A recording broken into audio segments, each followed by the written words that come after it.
Assalamualaikum warahmatullahi wabarakatuh. Berjumpa kembali dengan saya Herianto Saputra. Pada pertemuan kali ini saya akan menjelaskan sedikit tentang output JavaScript.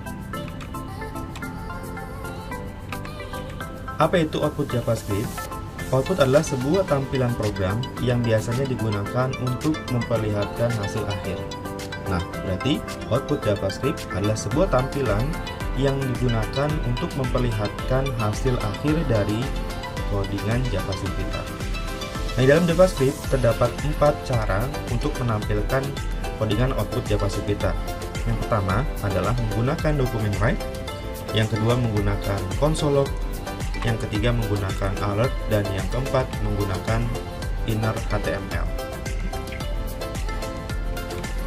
Yang pertama yaitu output dengan menggunakan dokumen write. Jadi output ini adalah output yang berfungsi untuk menuliskan sesuatu ke dalam dokumen HTML. Jadi output ini itu nanti hasilnya dia akan berada di dalam dokumen HTML. Nah, ini contoh dari penulisannya. Misalkan kita tuliskan di dalam tag script, kita tuliskan dokumen titik write, kemudian kita beri tanda kurung, ditambahkan tanda kutip, kutip 1 atau kutip 2, dan kita tuliskan hello world. Kita juga boleh tambahkan tag H1 heading, kemudian kita tuliskan hello world. Nah, kemudian di bawahnya coba kita tuliskan kembali dokumen write, kemudian ditambahkan tag HR agar muncul garis, kemudian kita tambahkan lagi dokumen write, kita tuliskan belajar JavaScript. Kita langsung saja coba codingan ini ke dalam web most populer agar kita bisa lihat langsung hasilnya.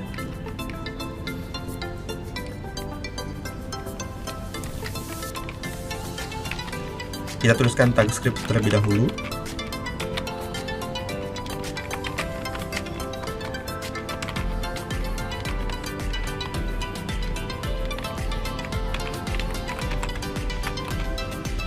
Kita ketikkan dokumen write.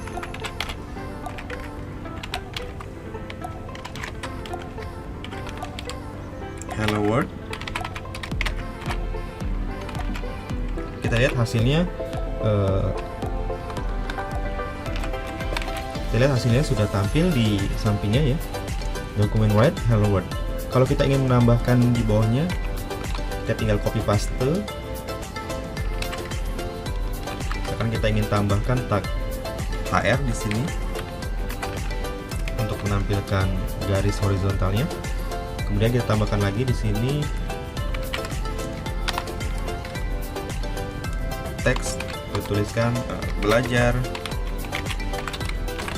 JavaScript. Nah, seperti itu ya. Kita juga boleh menambahkan tag di dalam tanda kutipnya, misalkan tag H1.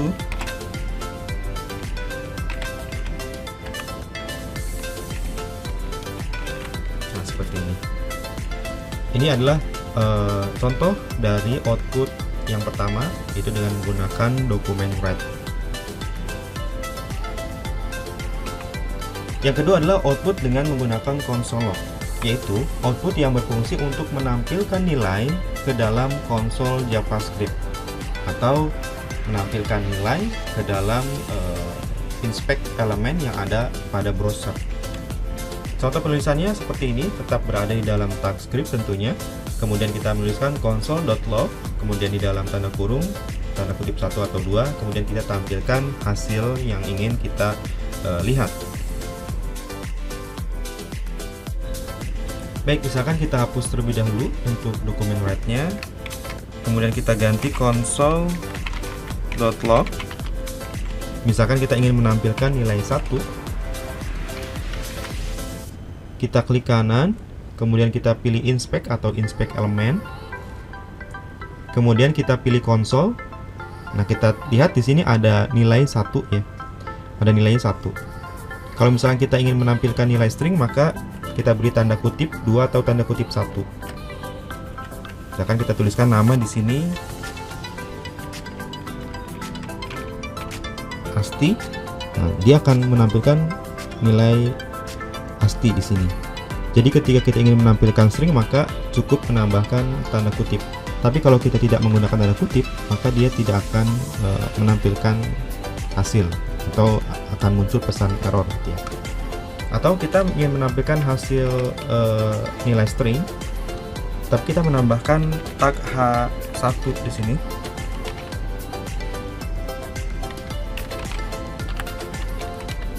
Nah, ini juga tidak akan muncul H1-nya ya, tidak akan muncul headingnya.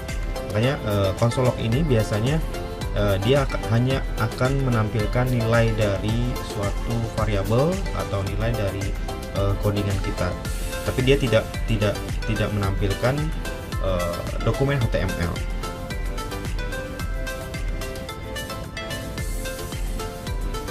Karena itu output console log ini biasanya digunakan untuk debugging, karena dia tidak bisa menampilkan dokumen HTML, dia hanya bisa menampilkan nilai yang bentuknya integer atau mungkin string atau boolean. Yang ketiga adalah output alert. Output alert adalah output yang berfungsi untuk menampilkan jendela dialog atau pop-up screen. Untuk output alert ini ada 3. Yang pertama adalah output alert atau jendela dialog alert. Yang kedua jendela dialog confirm, dan yang ketiga adalah jendela dialog from. Nah, untuk yang pertama, jendela dialog alert adalah jendela dialog yang digunakan untuk memunculkan suatu pesan informasi atau juga dapat berupa perintah. Nah, untuk penulisannya di dalam TypeScript kita dapat menuliskan atau dapat mengetikkan window.alert, kemudian pesan yang akan disampaikan. Atau penulisannya pun dapat kita tuliskan seperti ini tanpa Windows, langsung alert, kemudian ketikan informasi yang akan disampaikan atau perintah yang akan disampaikan. Untuk lebih jelasnya kita langsung coba ya. Kali ini kita menggunakan website w3schools.com untuk simulasinya. Yang pertama kita dapat ketikan TypeScript terlebih dahulu.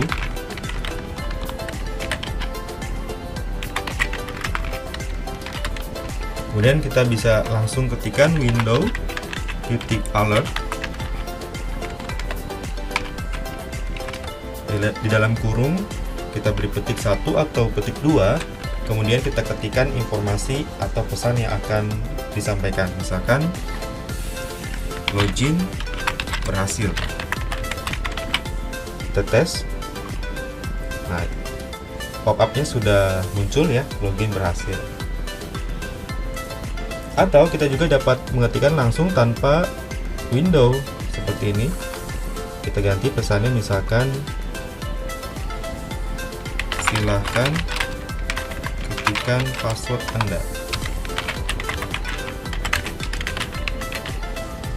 Kita coba tes. Kita lihat pop-up-nya sudah muncul, silahkan ketikkan password Anda. Berikut adalah contoh penulisan untuk output yang ketiga, yaitu jendela dialog alert. Selanjutnya, untuk jendela dialog yang kedua adalah confirm. Jendela dialog confirm adalah jendela dialog yang digunakan untuk melakukan konfirmasi dalam melakukan tindakan tertentu.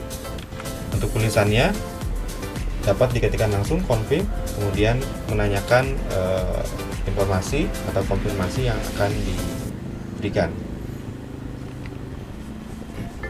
Kita ketikkan di sini confirm.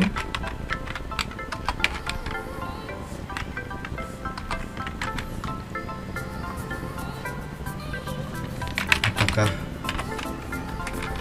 Anda akan menghapus data ini misalkan? Kita coba.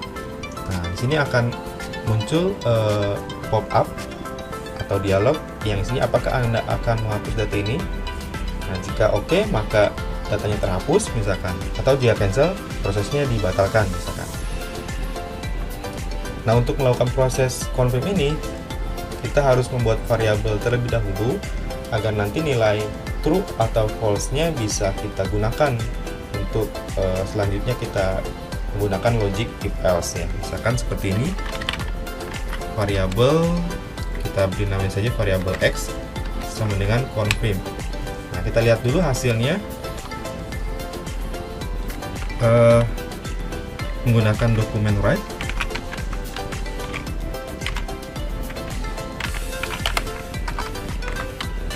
dokumen write, kemudian kita masukkan variabel x nya seperti ini. Coba kita jalankan, run. Oke, nah maka hasilnya true ya, hasilnya true. Kita jalankan lagi, misalkan kita cancel, maka hasilnya false. Gitu ya teman-teman. Jadi misalkan kita mau melakukan tindakan setelah ini, bisa kita gunakan seperti ini. Apabila true, maka prosesnya dihapus datanya. Apabila false, maka prosesnya dibatalkan. Misalkan seperti ini, if x sama dengan true,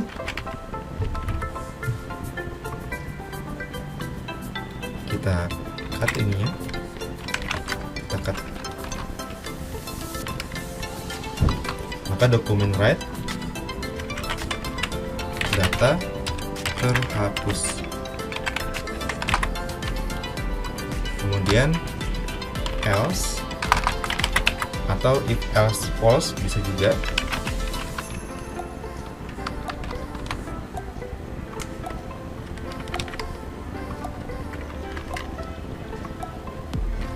Proses batalkan. Kita coba ya teman-teman. Ketika kita klik OK, data terhapus. Ketika cancel, proses dibatalkan.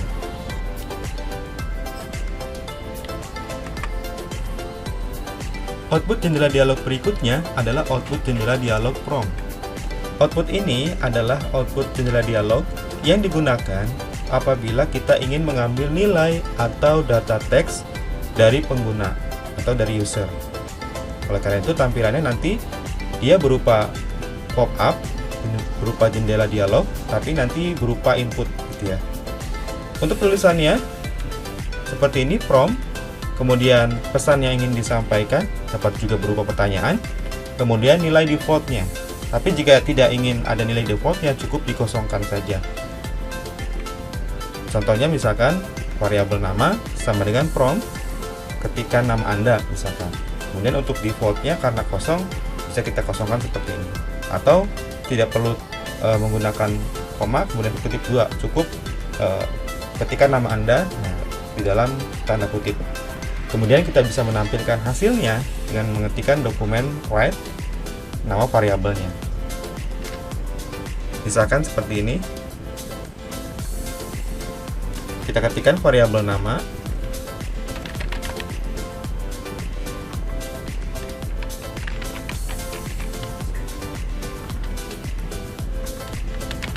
Ketikkan nama Anda. Kemudian kita tampilkan dengan mengetikkan dokumen write.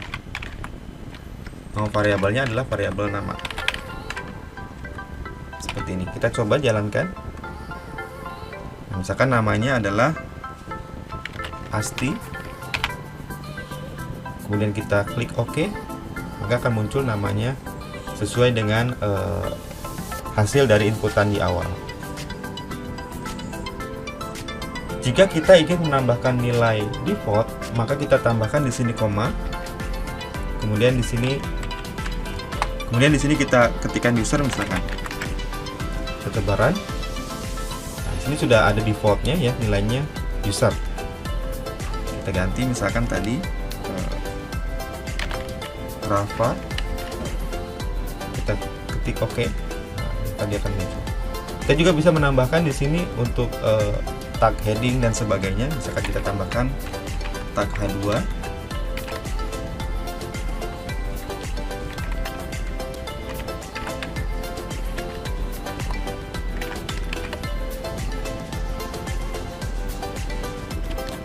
Namun di sini kita tambahkan tanda kutip ya. Kemudian kita beri plus untuk pembeda antara variabel dan string.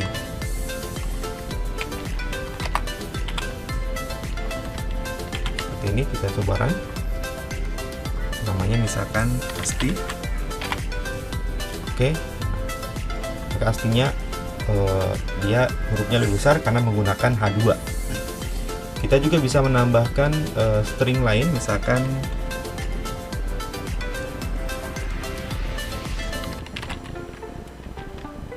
nama Anda, kedua seperti ini, kita run, kita klik OK, hasilnya nama Anda adalah Asti seperti ya. Ini contoh untuk output jendela dialog yang ketiga, yaitu prompt. Jadi tujuannya agar kita bisa mengambil nilai di awal, kemudian menampilkan jendela pop-up berikutnya atau masuk ke dalam halaman berikutnya. Sekarang kita bisa tambahkan di sini, misalkan kita tambahkan di sini, kita ganti dokumen write-nya menjadi alert.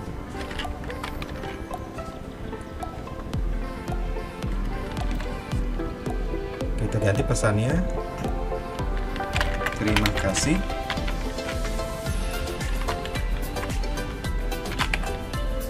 Kemudian nama variabel kita tambahkan di sini, terima kasih, nama, kemudian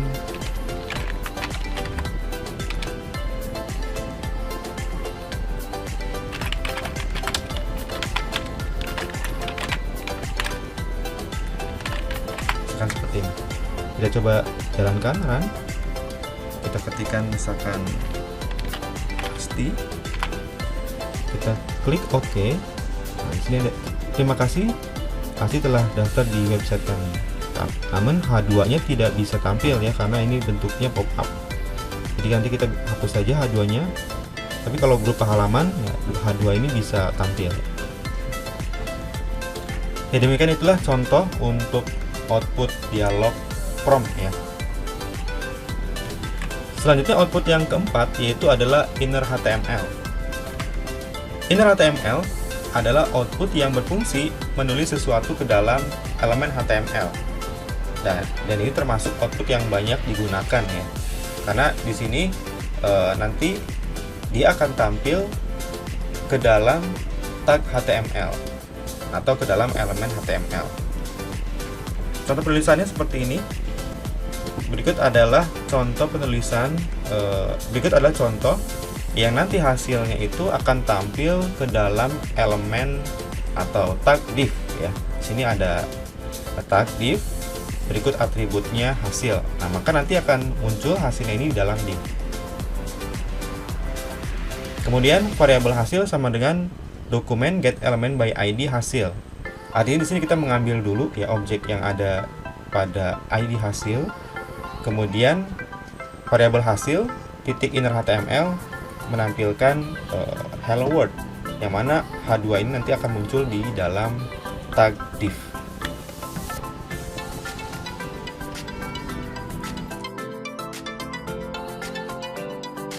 Kita buat di sini tagnya, misalkan tag div. Kita beri ID sama dengan hasil. Jadi nanti hasilnya itu ada pada tag div ya. Kemudian kita panggil, kita buat variabel hasil misalkan sama dengan dokumen get element by ID hasil.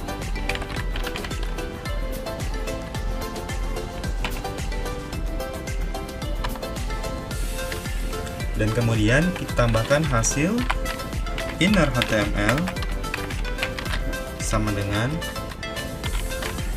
misalkan data mahasiswa. Kita coba run. Kemudian coba kita tambahkan H1 atau H2 ya.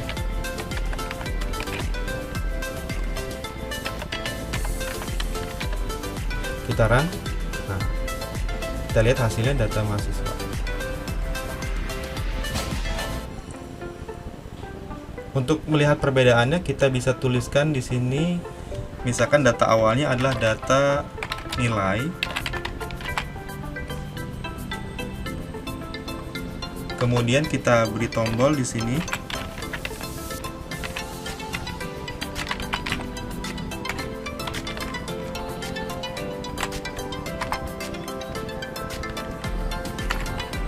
kita berikan event handler di sini on click ya. Kemudian kita buat fungsi sederhana, fungsi ubah misalkan.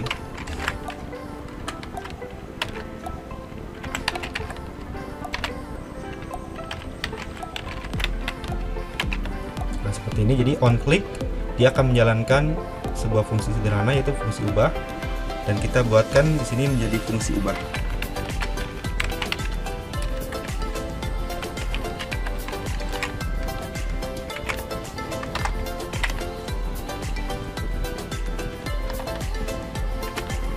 Kita coba run. Nah, di sini awalnya data nilai ya. Ketika kita klik, maka akan berubah menjadi data mahasiswa. Gitu ya. Atau mungkin kita rubah di sini tag div-nya, kita rubah jadi H2. Coba kita run. Yang awalnya data nilai, ketika kita klik menjadi data mahasiswa. Nah, berikut ini adalah contoh untuk output yang keempat, yaitu inner HTML.